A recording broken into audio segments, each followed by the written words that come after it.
It began with a downpour that soaked the streets of New Orleans and a prison transfer gone wrong.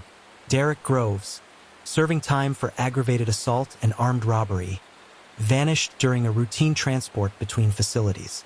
Deputies reported a tire blowout and confusion in the rain. Then a flash, a noise, and Groves was gone. For 5 years, he was known as the last escaped inmate of New Orleans, the ghost that haunted both the police and the people. Rumors spread. Sightings in Baton Rouge, voices on the docks, a man who looked like him seen buying a bus ticket at dawn.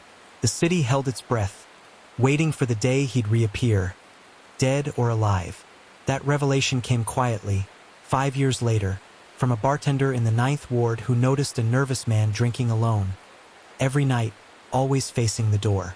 He paid in cash, used a false name, JB, and flinched whenever police cars passed outside.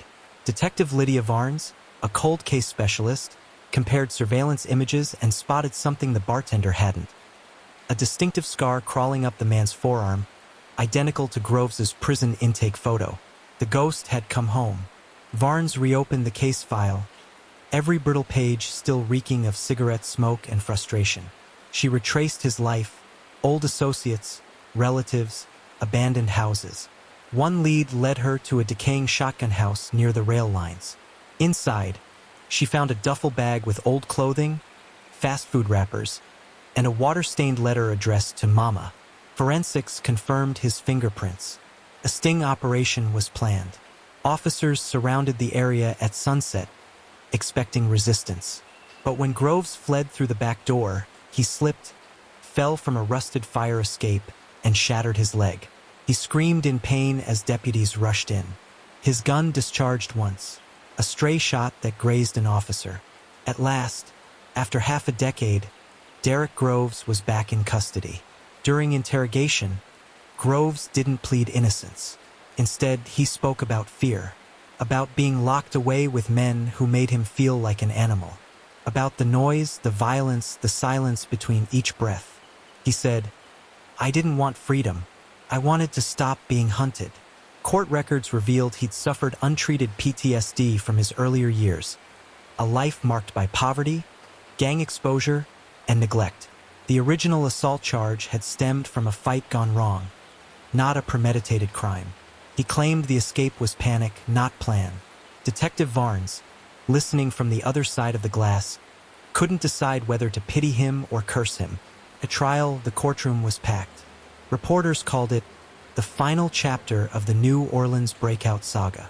The prosecution painted Groves as a violent fugitive. The defense framed him as a broken man failed by the system. Then came the twist. A ballistics report showed the officer's wound couldn't have been caused by Groves's fall. The bullet trajectory suggested another deputy's accidental discharge during the chaos. The bartender's testimony was later discredited. He'd been paid by a gang rival to misidentify Groves. The jury's decision stunned everyone. Guilty of escape, not guilty of assault.